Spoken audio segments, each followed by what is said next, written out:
Ang kwento ni Tomby. Ang kwentong ito ay hango sa totoong buhay. Mula ito sa isa nating tagapakinig.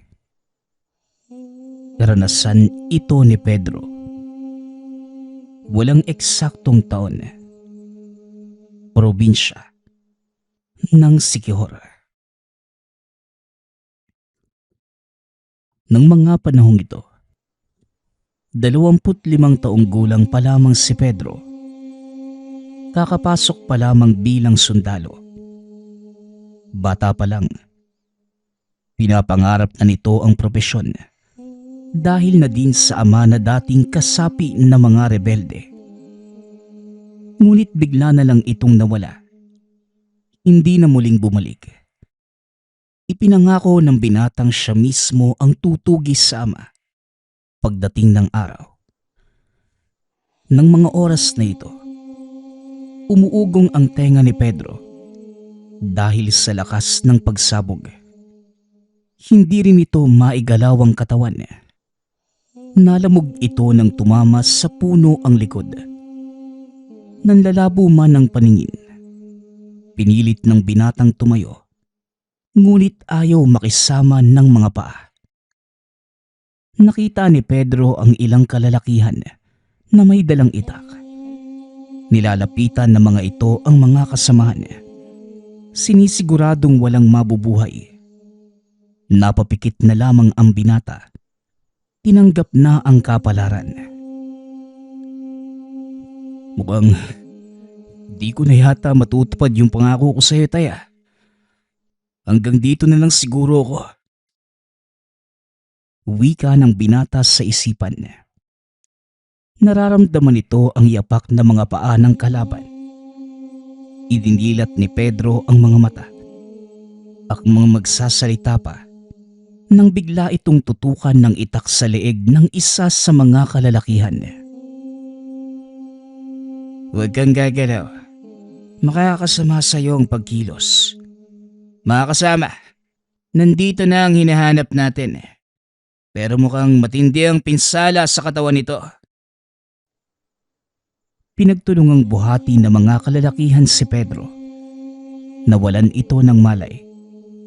Hindi na nalaman ng binata kung saan siya dinala. Nagising na lamang ito sa loob ng isang kubo. Nakabenda ang buong katawan. At nang magtangkang bumangon, napansin itong nakatali ang mga kamay. Kalma lang, bata. Hindi ka pa pwedeng kumilos. Huwag kang mag-alala. Nasa ligtas na lugar ka. Teka, bakit niyo ba ako dinala dito? Anong kailangan niyo sa akin? Hindi ako ang may kailangan sa'yo, kundi si Supremo. Pero hindi ka pa pwedeng tumayo. Kaya magpagaling ka muna. Saka kahaharap sa kanya pag nasa maayos na kondisyon na ang katawan mo.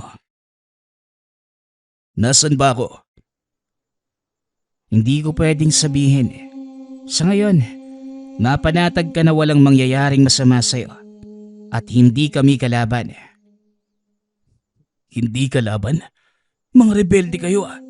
Paano mong nasabi na hindi kayo kalaban? Tinambangan nyo nga kami at pinagpapatay pa ang mga kasama ko. Kailangan yon, bata, para walang makalam ng totoo naming pakay. Saka itatama ko lang yung sinabi mo. Hindi kami rebelde. Sige na, magpahinga ka na muna.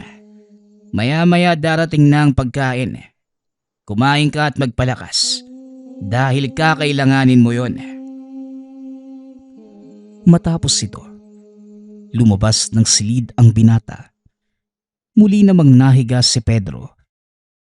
Pilit pa din itong iniisip kung ano ang pakay ng mga kalalakihan sa pagliligtas sa kanya. Ilang araw ang lumipas. Tuluyang gumaling ang mga sugat ng binata. Tinanggal na din ng mga kalalakihan ang tali sa mga kamay. Hinayaan itong makapaglakad-lakad. Bantay sarado siya ng mga ito Armado ng itak at sibat ang paligid ng maliit na pamayanang yun. Bagay na ipinagtataka ni Pedro. Dahil na mga sandaling nakaengkwentro niya ang grupo, may malakas na pagsabog na tila nagmula sa isang mataas na kalibre ng sandata. Mahigit 2 linggo na ding nanatili si Pedro sa lugar. Ngunit ni isa ay wala itong kilala. Hindi rin siya kinakausap ng mga tao. Maliban na lang sa isang binatang palaging naghahatid sa kanya ng pagkain. Nakaupo si Pedro sa hagdan ng kubo. Nang lapitan ito ng binatang si Nonoy, may dala itong tasa ng mainit na kape at ilang pirasong nilagang kamote. "Magmerienda ka muna, bata. Medyo maaga pa para sa hapunan. Ano, kumusta na ang mga sugat mo?" "Medyo maayos na. Salamat nga pala, Nonoy, ha. Pero hindi mo pa din sinasagot yung matagal ko ng tanong sa'yo. Bakit niyo ba ako dinala dito?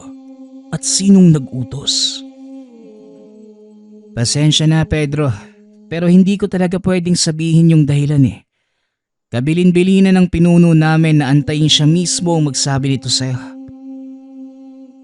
Ay nako, nababagot na tuloy ako. Kung hindi lang dahil sa mga batang nakikipag-usap sa akin, malamang nabaliw na ako rito eh. Mabuti na ang ganon, Pedro.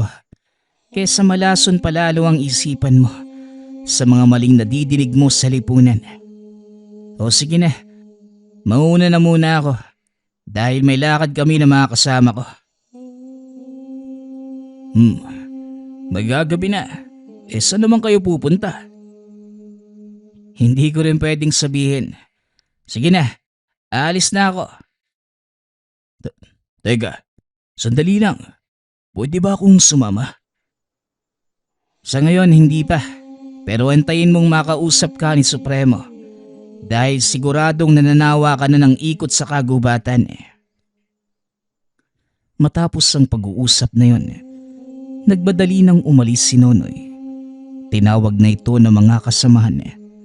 Pumasok na din sa kubo si Pedro at pinili na lamang magpahinga. Nakaidlip ang binata ng hindi namamalayan. Nagising na lamang ito nang madinig ang ingay ng ilang kalalakihan na tila nagkakagulo. Dali-daling lumabas si Pedro.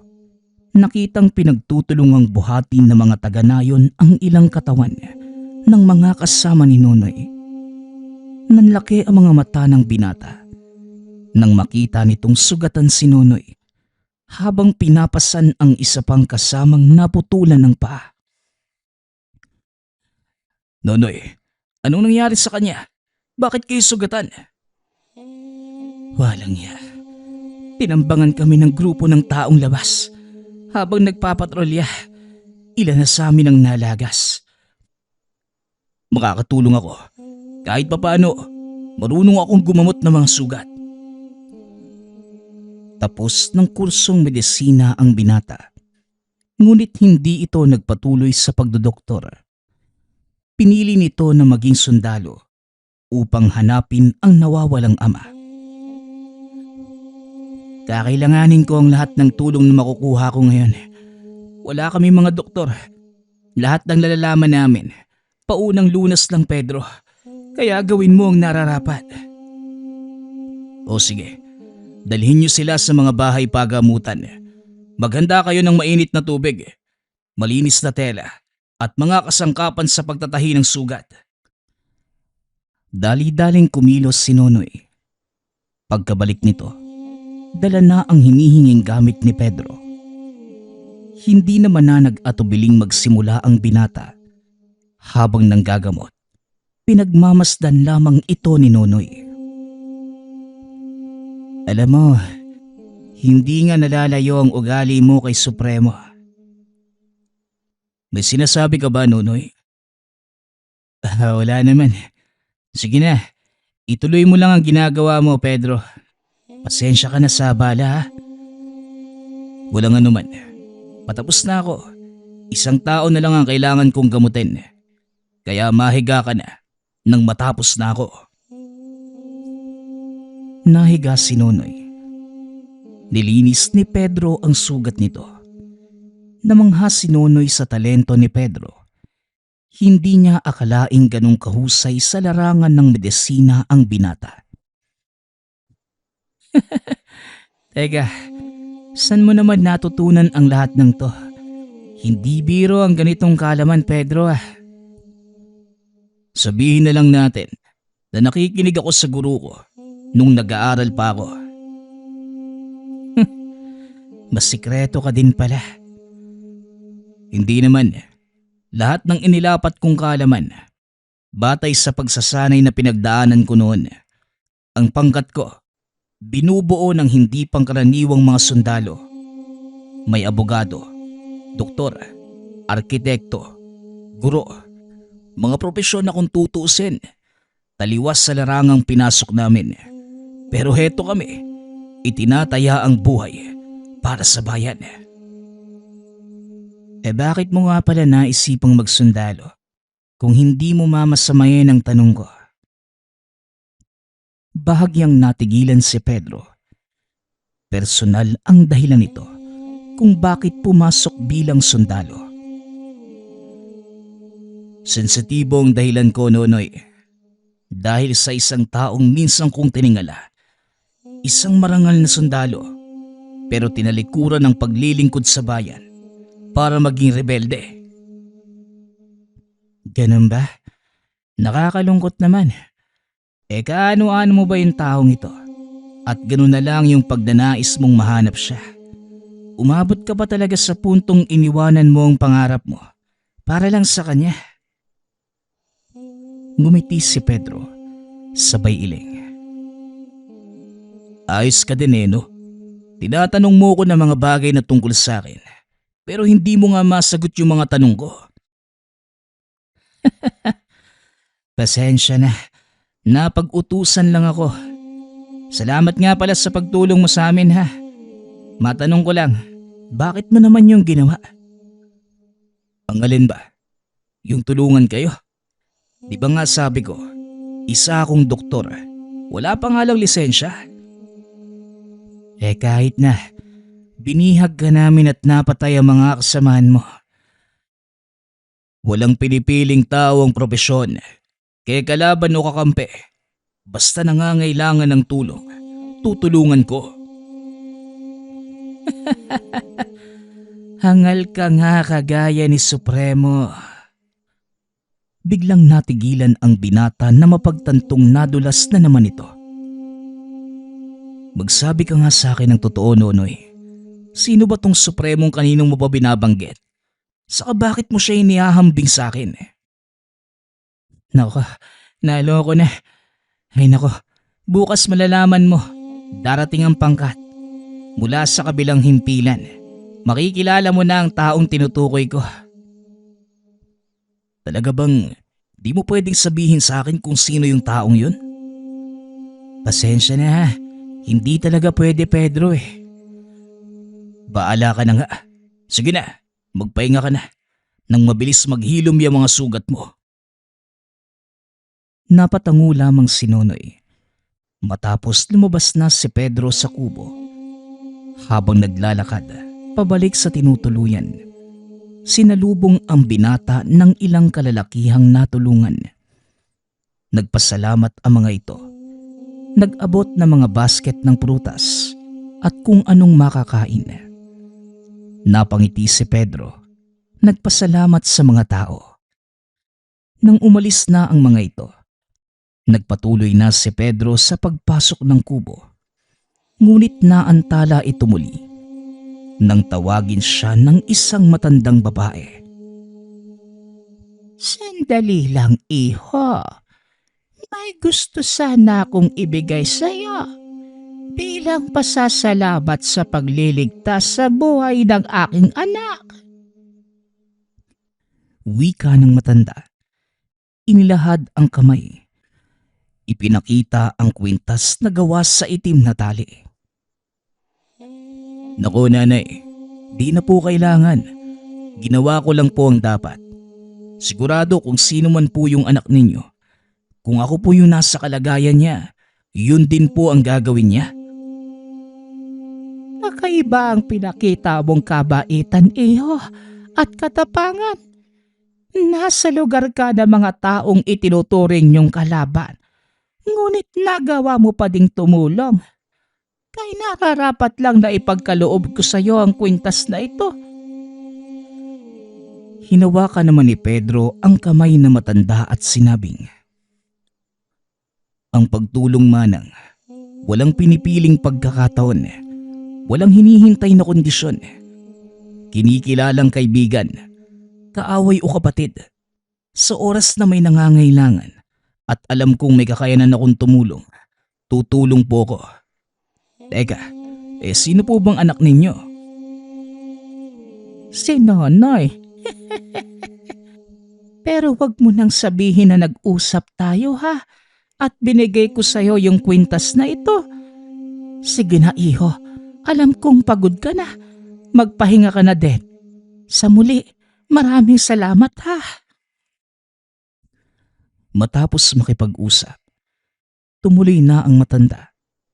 Samantalang si Pedro naman ay naupo sandali sa hagdan. Pinagmasdan ang ibinigay nito.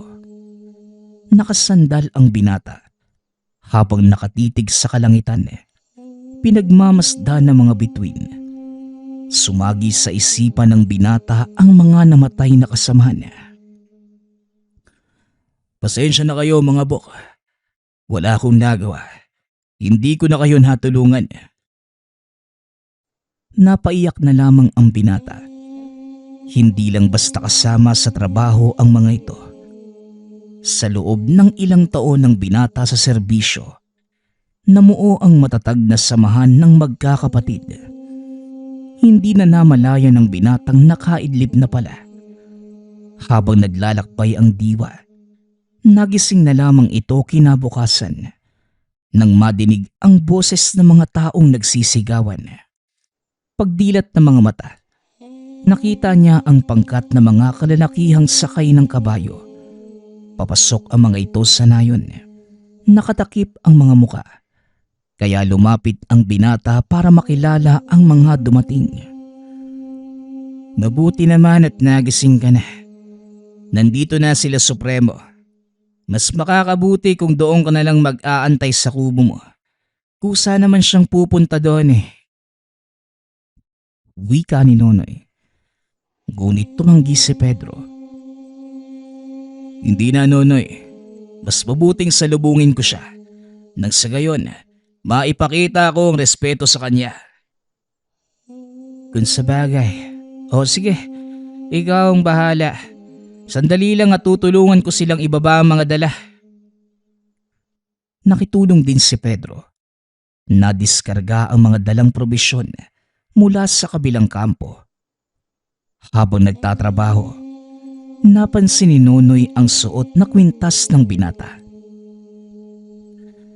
Teka, pamilyar yang suot mong kwintas ah. Saan ang galing yan? Hindi kagad nagsalita si Pedro. Kaso nga lang, wala itong maisip na ibang palusot. Alam niyang nakita ni Nonoy ang lahat ng mga kagamitan na meron at wala sa mga yon ang kwintas. Ito ba? Binigay sa akin to na matandang babae. Ang totoo niyan, sinabi niya sa akin na wag akong magbabanggit tungkol dito. Pero wala na akong maisip na ibang palusot eh.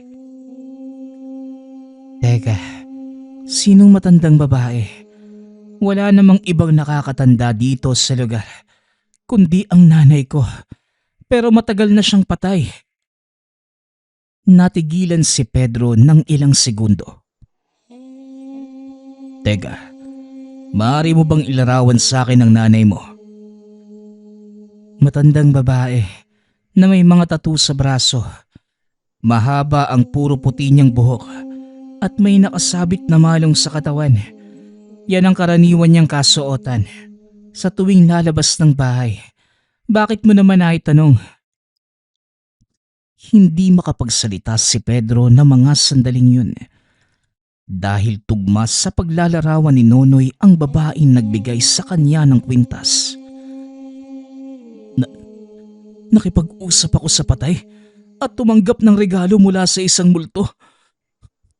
Donoy, pasensya ka na ha. Baka isipin mong ginagawa kong biro yung tungkol sa nanay mo. Pero mukhang siya nga yung matandang nagbigay sa akin ng kwintas. Paano mangyayari yun? Matagal nang patay ang nanay ko. 2 buwan na simula nang salakayin kami ng mga tagalabas sa nayong ito. Kaya imposible ang sinasabi mo. Ayokong ipagpilitan, Nonoy. Pero heto, ikaw na mismo ang magpatunay. Sigurado kung kilala mo ang ari-arian ng nanay mo. Wika ni Pedro. Iniabot ang kwintas kay Nonoy upang ipasuri at kinagulat ng binata ang sinabi nito. Ito nga, ang kwintas na nasa pangangalaga ng nanay ko. Pero paanong mapupunta ito sa'yo? Isinama niya sa hukay ang lahat ng gamit na meron siya. Hindi ko din alam, Nonoy. Pero sa palagay ko, multo ng nanay mo yung nagbigay sa akin ito eh. Akmang sasagot pa sana si Nonoy nang biglang magsalita ang isang matandang lalaki. Hindi ako maaaring magkamali. Yan nga ang pagil ng kidlat na pag-aari ni Alfonso. Inihabili niya ito sa iyong ina, Nonoy, bago pa siya tuluyang pumanaw. Napalingon ng dalawa. Nakita ang isang matandang lalaki. Supremo, maligayang pagbabalik. Siya nga po pala.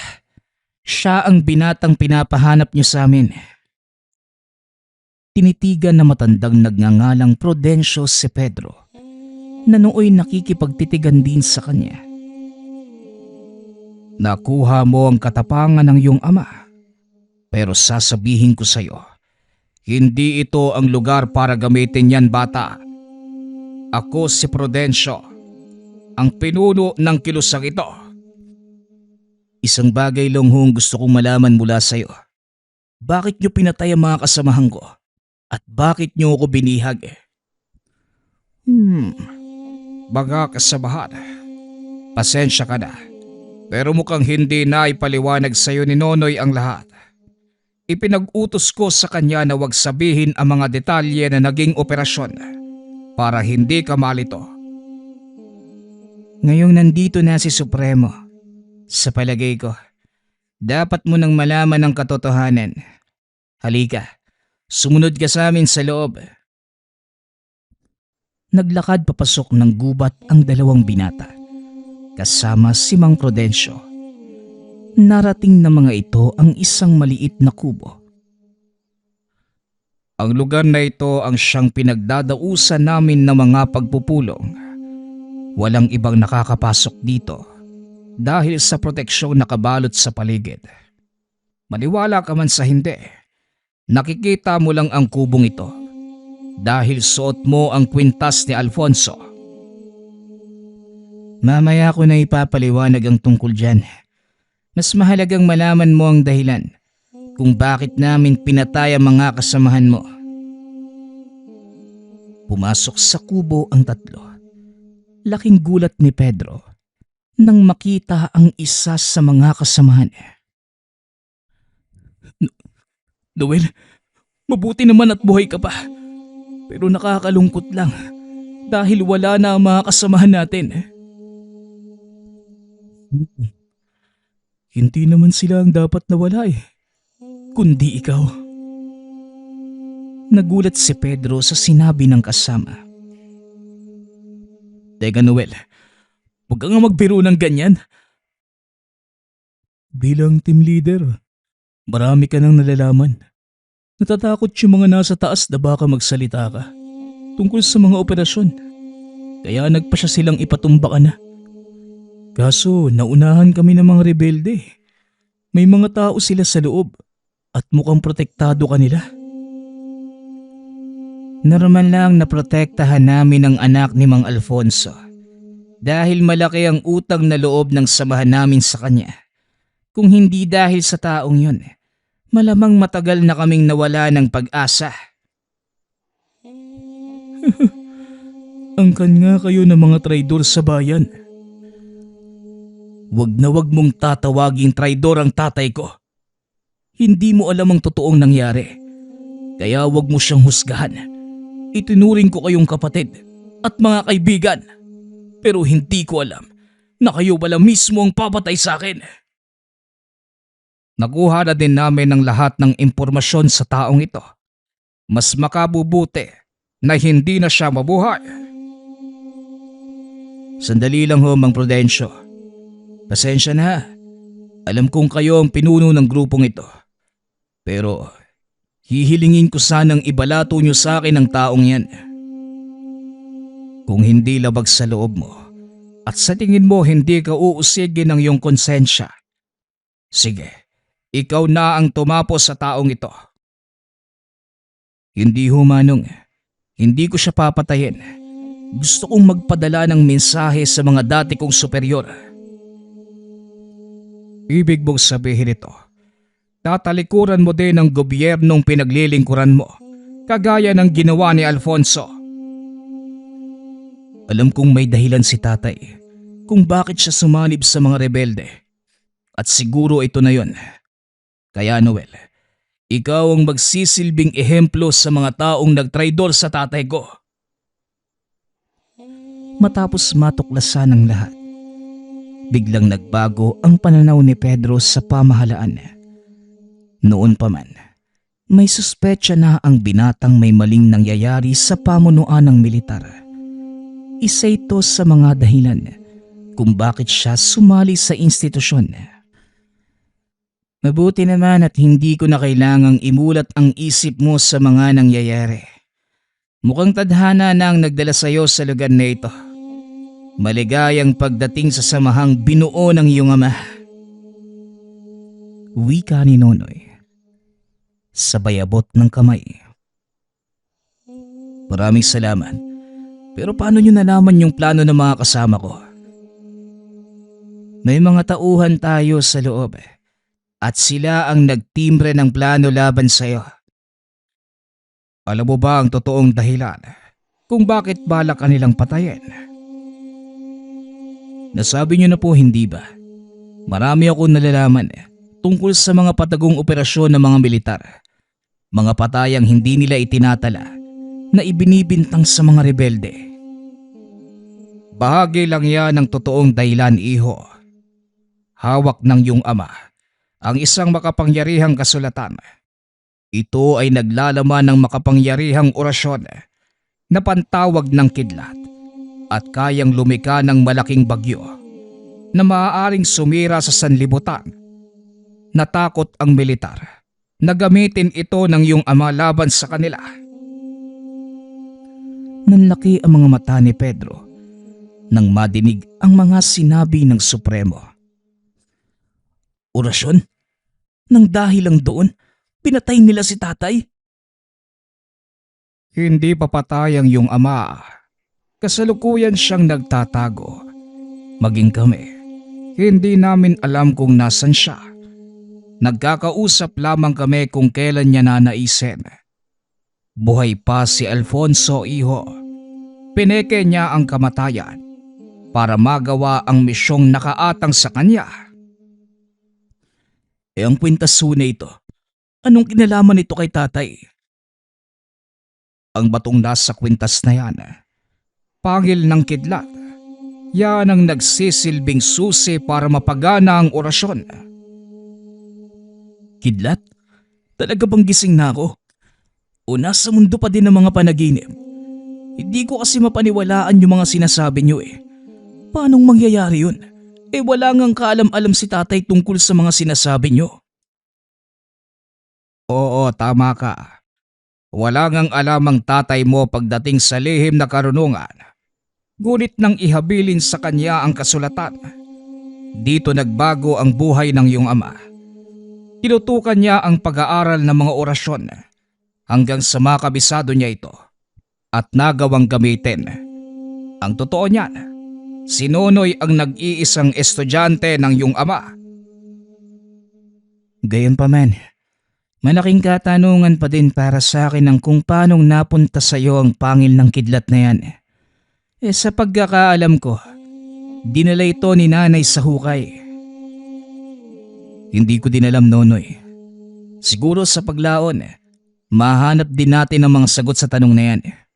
Sa ngayon, makampante tayong walang mangyayaring masama. Bago nyo pakawala ng dati mong kasamahan, Pedro, pag-isipan natin na magiging plano.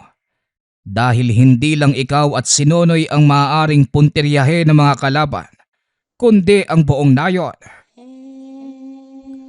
Matapos ang pag-uusap, dinala nila Nonoy si Noel palabas ng nayon. Nakapiring ang mga mata habang naglalakad sa gubat upang hindi makita ang daanan. Mag-isang inihatid ni Pedro si Noel sa bukana ng gubat. Kinausap ito ng masinsinan. Alam kong sumusunod lang kayo sa utos at hindi ako naniniwalang magagawa sa akin to ng mga kasama natin. Bumalik ka sa himpilan. Sabihin mo ang mga nangyari. Paniwalain mo silang namatay ako kasama ng tropa. Huwag ka masyadong pakampante, Pedro. Hindi mo alam ang utak ng mga militar. At yaman din lang na alam mo na. Sasabihin ko sa iyo ang totoo. Hindi na sila ang kalaban mo. May isang tao sa likod ng lahat ng ito, Pedro. Makapangyarihan siya. At sa palagay ko namamanipula niya ang utak ng ating mga superior. Alam kong malabo ng paniniwalaan mo ang sinasabi ko. Pero yon ang totoo. Kagaya ng sinabi ko sa iyo, Noel, naniniwala kong hindi nyo kayang gawin sa akin to. Sige na, umalis ka na. Hindi na nagsalita pa si Noel. Dali-dali itong tumakbo. At nang makalayo ay lumabas si Nonoy sa pinagtataguan. Nadinig ko ang pag-uusap niya. Pasensya na kung sumunod ako. Siniguro lang ni Supremo ang kaligtasan mo. Alam kong hindi ka lubusang naniniwala sa mga sinasabi niya. Kaya mainam na din ang ginawa mo. Kailangan kong malaman kung sino ang taong sinasabi ni Noel. May tiwala ako sa kanila. Nararamdaman kong nasa akin pa din naman ang katapatan niya. Sa mga sumunod na araw, malalaman natin kung sino ang nasa likod nito. At kung talagang kaisa ko kayo, kailangan na nating magsipaghanda. Yun din ang sinabi ni Supremo. Kaya bumalik na tayo sa nayon. Marami tayong pag-uusapan. Muling bumalik ang dalawa sa kubo ni Mang Prudencio. Pinagpatuloy ang pag-uusap. Ikwinento na matanda kung paanong nag-umpisa ang lahat. Kagaya mo, Pedro, isa ding matapat na alagad ng batas ang iyong ama. Walang pagdadalawang isip itong sumusunod sa utos ng mga nakakataas. Ito ang dahilan kung bakit kamuntikan siyang mapahamak at tuluyang nagbago ang pananaw. Sabihin na lang natin na ang kaganapang ito ang siyang nakapagpamulat sa tatay mo. Yun nga din po ang ipinagtataka ko eh. Kabataan ko pa lang po, bukang bibig na ni nanay kung gaano katapat si tatay sa tungkulin. Handa niya kaming iwanan para sa tawag ng tungkulin. Kaya nagtataka ako kung bakit siya babaliktad at papanig sa mga kalaban. Hindi lang basta pumanig, Pedro. Siya ang nagtatag ng samahang ito upang pangalagaan ang kasulatan. Teka, kanina ko pa nadidinig yung kasulatan na yan. Manong, maaari mo bang sabihin sa akin yung totoong nilalaman? Bakit gano'n na lang yung pag-iingat ni tatay? Ito ay kasulatan ng propetang hindi nabanggit ang pangalan. Itinala nito ang mga salita ng arkanghel na si Metatron habang tinatawag ang makapangyarihang elemento ng kidlat.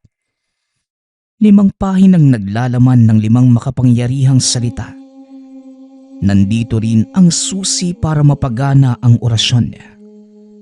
Sinasabi din na maaaring tumawag ng unos sa oras na makumpleto mo ang nakapaloob na aral sa aklat. Ito ang ginagawa ni Mang Alfonso. Naperpekto ng iyong ama ang orasyon na tumatawag ng kidlat. Kaya kinatakutan siya ng mga sundalo maging ng mga taong labas dahil baka gamitin nila ang kapangyarihan nito laban sa kanila. Lubang malinis ang intensyon ng iyong ama. Sa kabila ng malakas sa kapangyarihang taglay, nanatili itong mapagkumbaba. Ngunit nalaman ito ng mga taong sakim sa kapangyarihan. Hinangad nilang makuha ang kasulatan sa iyong ama. At ito ang dahilan ng kamuntikan niyang pagkamatay. Pero paanong napunta kay tatay ang kasulatan? Hindi ba sinabi niyo na itinago niya ito? Nagkaroon ng operasyon sa kabundukan. Mga ilegal na minero ang kanilang punteriya dahil may natuklasang deposito ng ginto sa kabundukan. Hindi kalayuan sa kinaroroonan natin. Lingid sa kalaman ng mga ito na doon itinatago ang kasulatan. Nagawa nilang pigilan ng mga minero at para masigurong walang naiwan sa loob, tinignan ito ng iyong ama at doon niya nakita ang tabletang gawa sa tanso. Nakasulat sa mga ito ang hindi maunawaang salita. Itinago yun ni Mang Alfonso sa pagnanais na malaman kung ano ang nilalaman. Dinala niya ito sa isang eksperto. Nang madala ito, isinalin ito ng eksperto sa lengguwaheng mababasa ni Alfonso. Hindi niya ito pinaalam kahit kanino dahil nais niyang pag-aralan ang kasulatan niya. Hanggang sa hindi namamalayan na unti-unti nang nakakabisado ang mga orasyon. Hanggang sa isang araw, aksidente itong nakatawag ng kidlat na tumupok ng halos kalahati ng kampo. Dito napagtanto ni Alfonso na hindi biro ang taglay na kapangyarihan ng kasulatan. Kaya ang ginawa ng iyong ama, itinago niya ito. Ngunit kagaya ng lahat ng lihim, hindi nagtagal na laman ng mga kasamahan ng tungkol sa kasulatan. Ito ay nang minsang salakayin ng kanilang himpilan ng mga tagalabas. Wala nang pagpipilian si Alfonso ng mga sandaling yon. Kaya ginamit niya ang orasyon para iligtas sa tiyak na kamatayan ang mga kasamahan. Dagdag pa ni Mang Prudencio, ito ang naging simula ng kalbaryo ni Alfonso. Hindi siya nilubayan ng mga kasamahan hanggang sa makarating na ito sa mga opisyales. Ngunit nagmatigas ito. Hindi inilabas ang mga kasulatan. Dahilan para kasuhan siya ng pagtatraidor sa bayan.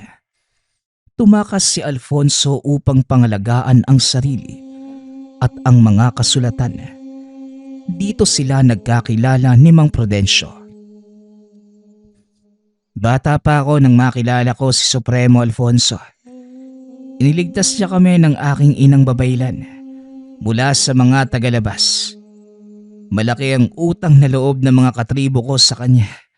Kaya bilang gante, kinupkup namin si Supremo at kalaunan, naging pinuno ng aming pangkat. Nakikinig lamang si Pedro sa mga kwento ng dalawa. Pinagtagpi-tagpi ang mga pangyayari. Napagtanto ng binatang hindi sila sadyang iniwanan ng ama. Ginawa lamang nito ang nararapat para sa kaligtasan ng pamilya at ng nakararami.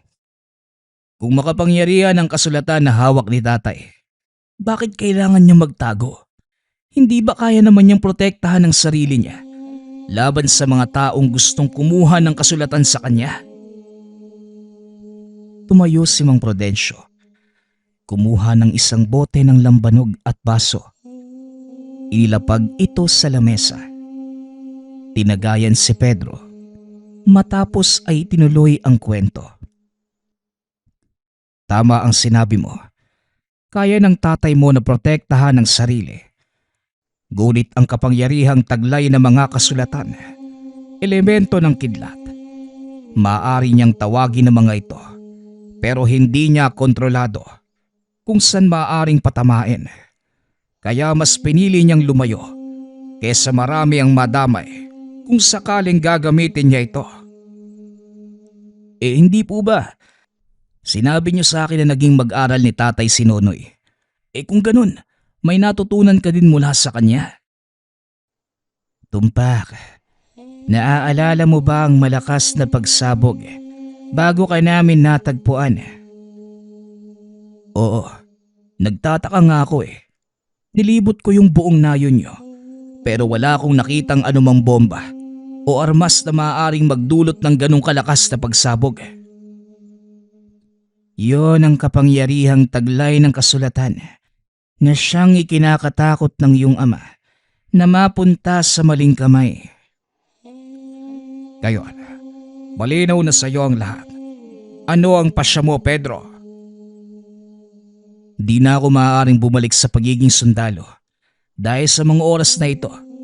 Malamang, alam na ng mga superior ko ang nangyari at iisipin nilang patay na ako.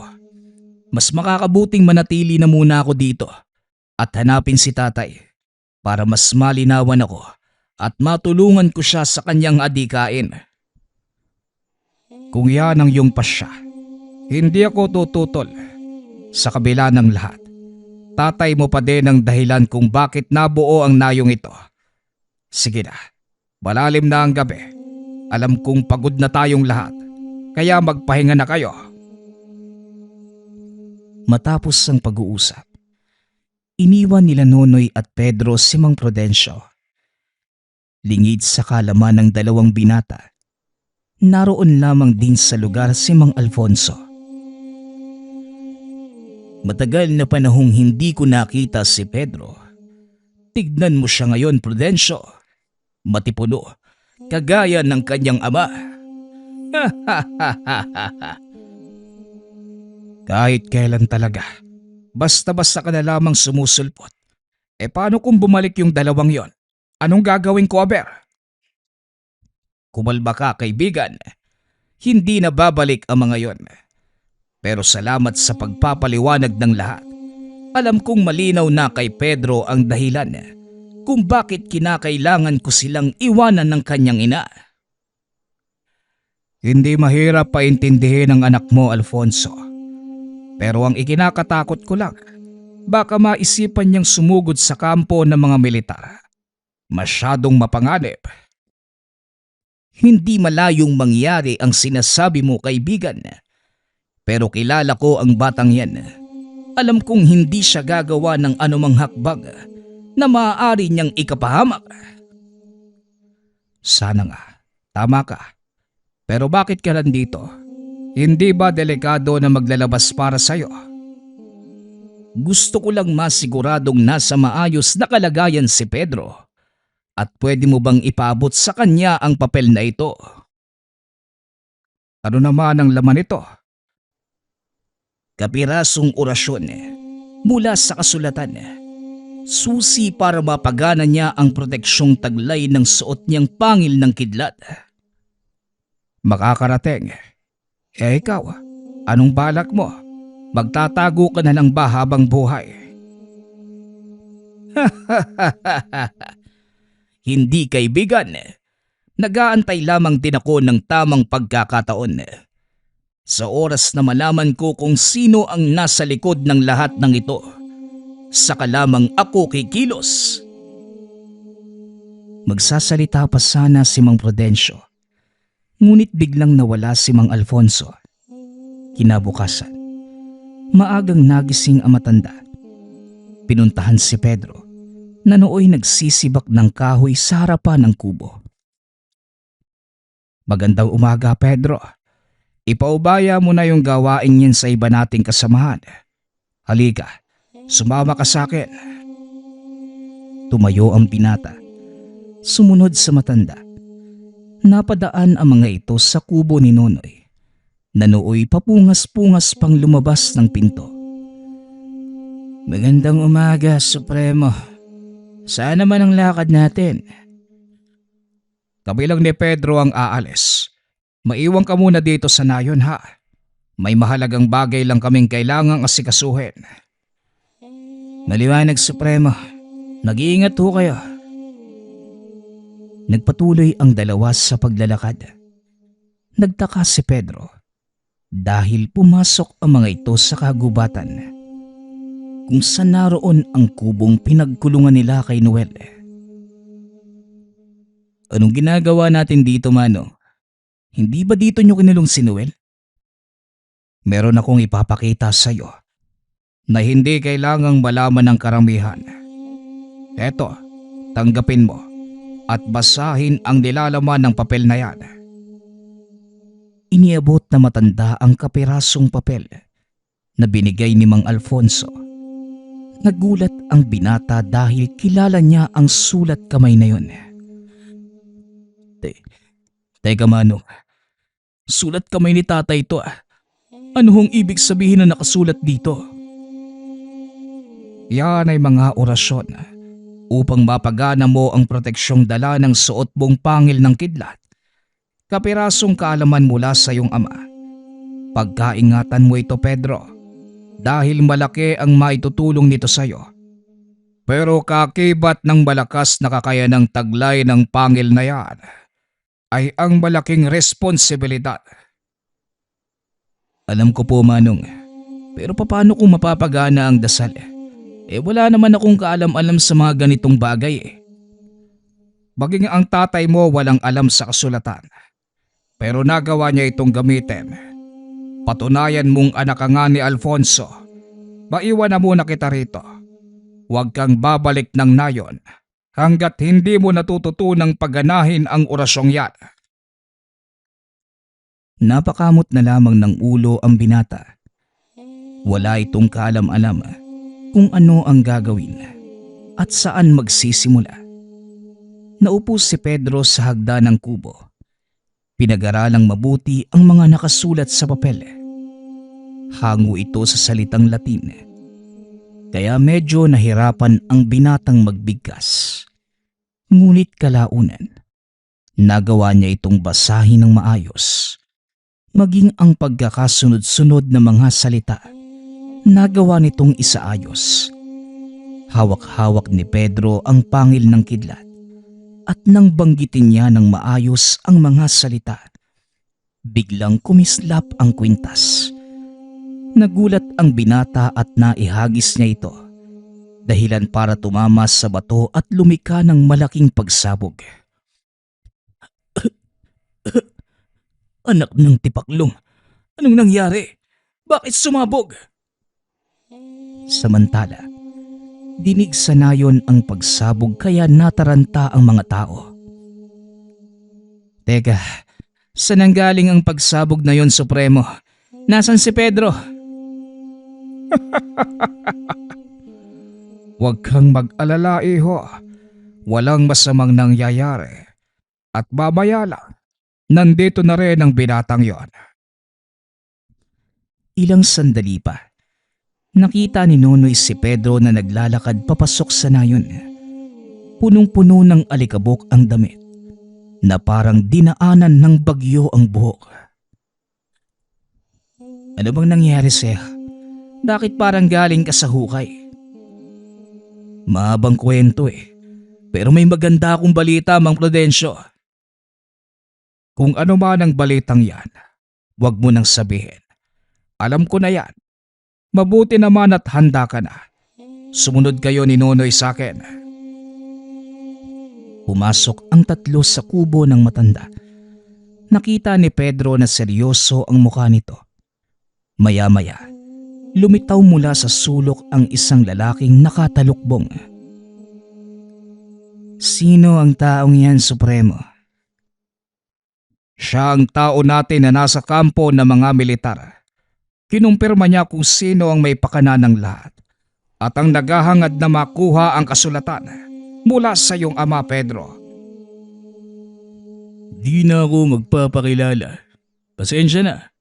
Pinangangalagaan ko lang ang kaligtasan ng aking pamilya. Nakasaad sa sulat na ibinigay ko kay Supremo ang pagkakakilanlan ng totoo nating kalaban. Kalakip din dito ang mga impormasyon at mapa ng kinaroroonan nila.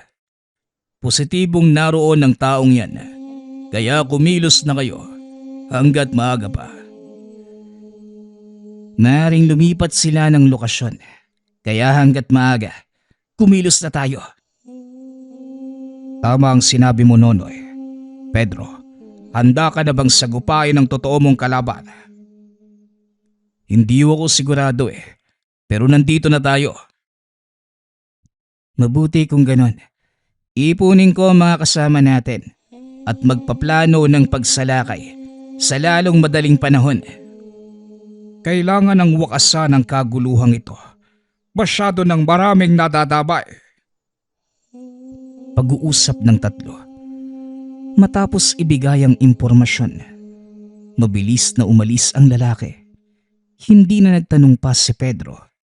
Nauunawaan itong mapanganib kung malaman ng karamihan ang pagkatao nito. Kinahapunan. Nang masigurong handa na ang lahat, nagsimula ng kumilos si Nonoy kasama si Pedro. Nagpaiwan sa nayon si Mang Prudencio. May hinihintay pa itong dumating. Ilang kasamahan mula sa kabilang nayon. Huwag kang mag-alala. Biyasa sa pagtugis ang mga kasama ko. Mga ngaso sila mula sa tribo na sinanay simula pagkabata para sa ganitong trabaho. Mabuti kung ganun dahil kakailanganin ko ang kagaya nila sa misyong to. Kailangan nating matunto ng kinaroroonan ng kalaban bago pa man nila malamang naroon na tayo. Sinundan nila ang direksyong binigay ng espiya. Narating ang isang maliit na pamayanan. Napapaligiran ito ng matataas na bakod na gawa sa kawayan. Sa pasukan, may mga nagbabantay na armadong kalalakihan. Mukhang napakadami nila. Iilan lang tayo. Kaya huwag kayong magsasayang ng oras. At hanggat maaari, huwag tayong gagawa ng ingay. Umabante ang mga ito ng marahan, papunta sa pasukan ng kuta. Gamit ang sumpit ay tinira ang mga bantay ng mga balang may malakas na pampatulog. Hindi man lamang namalayan ng mga tao sa loob na nakapasok na ang grupo ni Pedro. Sumunod ang dalawa. Nang makapasok, walang pagdadalawang isip na pinagbabaril ng binata ang mga kalaban. Nataranta ang lahat. Lumabas mula sa isang kubol ang matandang lalaki na nakasuot na magarang kasuotan. Anong kaguluhan ito? At sino naman kayong mga pangahas na nang himasok sa aking munting kampo? Kami ang dapat magtanong sa iyo ng ganyan. Anong kailangan mo sa gubat na ito? Sandali lang. Pamilyar ka sa akin, bata. Hindi ba't ikaw ang anak ni Alfonso? Yung taong nagtago ng kasulatan. Ano naman sa'yo ngayon kung ako nga ang taong yun? Tignan mo nga naman. Hindi ko na pala kailangang lumayo. Tama nga ang payo sa akin ng isang kaibigan. Kapag nangangaso, kailangan mong hanapin ang anak. Dahil kung nasa nito, siguradong naroon din ang mga magulang. Ngayon, sabihin mo sa akin kung nasa ng iyong ama. Pasensya na, pero hinahanap ko din ang tatay ko. Matigas talaga ang ulo ng taong yan. Bakit hindi na lang niya isuko ang kasulatan sa akin? Wala naman siyang pakinabang doon. Kung ako si tatay, hindi ko din ibibigay sa iyo ang kasulatan. Alam niyang hindi mabuti ang hangarin mo. Hindi mabuti. Masama bang gamitin ang kapangyarihan ng kidlat upang pamunuan ng isang naghihingalong bayan? Hindi demokrasya ang kailangan ng bansang ito, iho, kundi kamay na bakal na may kaunting kidlat. Kayon, malinaw na sa akin ang pakay mo. Kilala na kita sa wakas, kaya wala ka ng takas. Nagulat ang matanda nang madinig ang boses ni Mang Prudencio. At sino ka naman, tanda? Pero di bali na. Total nandito na din naman kayong lahat. Bakit hindi na lang natin gawing masaya ang tagpong ito? Itinaas ng lalaki ang kamay. Naglabasan sa paligid ang mga kalalakihang may hawak na sibat at itak. Pinagbabaril ito ni Pedro. Ngunit laking gulat ng binata. Hindi man lang tinabla ng bala ang mga ito. Pasensya ka na. Hindi tinatabla ng bala ang mga patay na. Mukhang nakalimutan yatang sabihin sa inyo na may kakayanan akong bumuhay na mga patay. Alam kong may sa demonyo ka. Nasabi na sa akin ng isa sa mga kasama ko ang tungkol sa'yo. Kaya kailangan ka naming pigilan bago pa man mahuli ang lahat. Bahala kayo. Walang pumipigil sa inyo. Pero sa palagay ko, magsasayang lang kayo ng lakas. Ikinumpas ng lalaki ang mga kamay. Sumugod ang mga alagad nito. Sumugod din si Nonoy, kasama ang ilan sa mga katribo. Naiwan sa tabi ni Mang Prudencio si Pedro. Pinagmasdang lumaban ang kaibigan. Ang taong yan, si Leandro. Manggagaway ang taong yan. Kaya may kakayanan siyang bumuhay ng patay. Ito ang hindi ko pinaghandaan. Delikado tayo. Isang maling galaw lang. Siguradong patay tayong lahat. Hindi mangyayari yon, Manong. Nakalimutan mo bang may tangan akong mutya ng kidlat? Huwag kang hangal, Pedro. Hindi sapat ang taglay na kakayanang ng mutsyang yan kung ikukumpara sa kaalaman ng isang manggagaway. Kung mutya lang ang aasahan, talagang hindi tayo mananalo. Pero kung gagamitan natin ang utak, malaki ang pag-asa natin. Dali-daling tumakbo si Pedro papunta sa likod ng mga kalaban. Inuusal ang mga dasal na nagpapagana sa tangang mutya.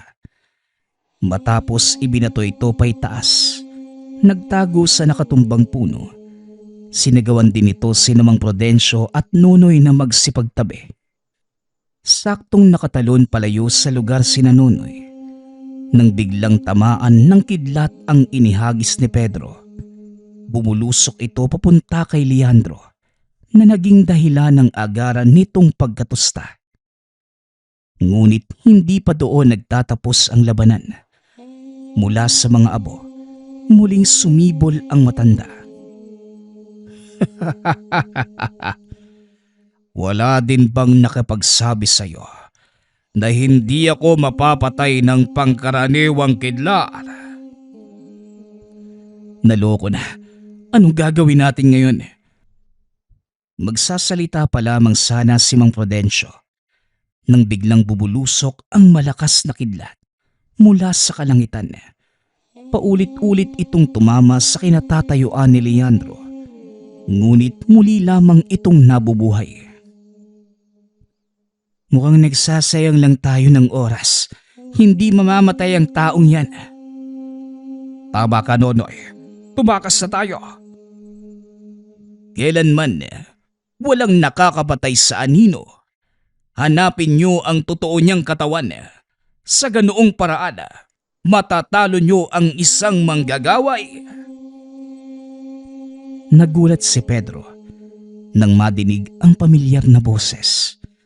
At nang lingunin, nakitang nakatayo sa tabi ni Mang Prudencio ang ama.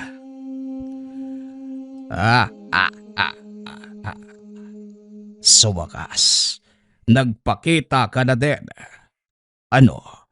Handa ka na bang isuko ang kasulatan? Nananaginip ka, Leandro. Ginamit mo ang kakayanan mo para manipulahin ang militar. Sinira mo ang buhay ko dahil lamang sa paghahangad ng kapangyarihan. Wala akong pakialam sa iyo. Tanging kapangyarihan lang na pamunuan ng bansang ito. Babaguhin ko ang lipunang punong-puno ng sakit at mapagkunwaring mga tao. Kailanman, hindi mo magagawa yon. At lalong hindi ko hahayaan na gamitin mo ang kapangyarihan ng kasulatan para sa walang kapararakang gawain. Kahit ano pang pagtutol ang gawin mo, wala ka din namang magagawa. Mapapasakin ang kasulatan sa ayaw at sa gusto mo. Tignan mo ang paligid, Alfonso. Iniikot nila Pedro ang tingin sa paligid. Nakita ang napakadaming patay. Nagsisipagbangon. Walang iya ka talaga. Alam ko. Ikinumpas nito ang mga kamay na naging hudyat para sa mga alagad na sugurin sina Pedro. Ngunit umihip lamang sa hangin si Alfonso. Biglang pumulusok ang mga sibat na gawa sa kidlat mula sa kalangitan.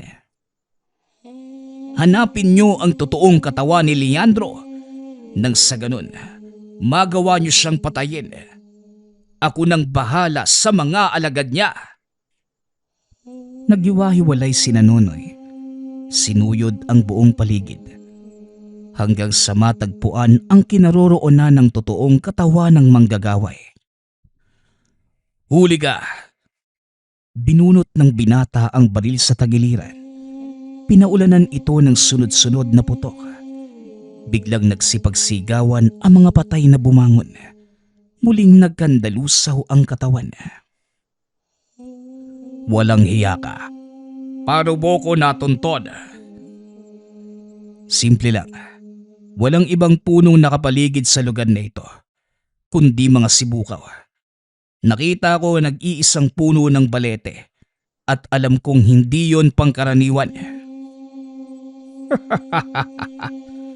Matalino ka, pero malaking pagkakabali ang pagpapakita mo sa akin. Muling itinaas ni Leandro ang kamay, akmang kukumpas, nang biglang itinulak ni Nonoy si Pedro. Isang malakas na kidlat ang tumama sa manggagaway na naging dahilan ng agaran nitong pagkamatay. Unti-unting bumalik sa dati ang paligid. Maging ang munting nayon, nawala. Ilusyon lang pala ang lahat. Mabuti na lang at napansin ko ang punong yun. Banang-bana ka nga sa iyong ama. Mahusay, Pedro. Magaling ang ginawa mo. Masaya ako at nagkita tayong muli. Malaki ang pagkukulang ko sa inyo ng nanay mo. Hayaan mo sana akong makabawi. Hindi na kailangan, tay. Naiintindihan kong tawag ng tungkulin ng ginawa mo at siguradong mauunawaan ka ni nanay kung bakit mo kami iniwan. Tapos na ang misyon ko. Oras na para umuwi. Matapos ang kaganapang yun, bumalik sa himpilan sina Pedro at Alfonso para linisin ang pangalan. Kagaya ng inakala, nasa ilalim nga ng kontrol ni Leandro ang mga opisyal, kaya ipinag-utos ng mga ito ang kamatayan ni Pedro. Nagawang makabalik sa serbisyo ng binata, samantalang ang ama naman nagretiro na. Muling bumalik sa kabundukan para doon manirahan at sa pagkakataong yun, kasama na nito ang pamilya. Ipinagpatuloy din ng binata ang pagiging doktor. Naging masaya si Alfonso dahil sa wakas, muli siyang nakabalik sa piling ng pamilya. Samantalang si Pedro naman, minsan bumibisita sa nayon ni Mang Prudencio para magdala ng mga gamot at pagkain. Naging bahagi na ng buhay ni Pedro ang mga tao sa nayon, lalo na ang kwentong napapaloob doon. Hindi makakalimutan ng binata ang mga nangyari nang minsang malaman na ang ama ang nangangalaga ng kasulatan sa orasyong pantawag sa kidlat. Nagpapasalamat nga pala ako sa lahat ng sumusuporta sa ating channel. Nawa ay patuloy niyong suportahan at pakinggan ang ating mga kwento. Hanggang sa muling pakikinig. Paalam.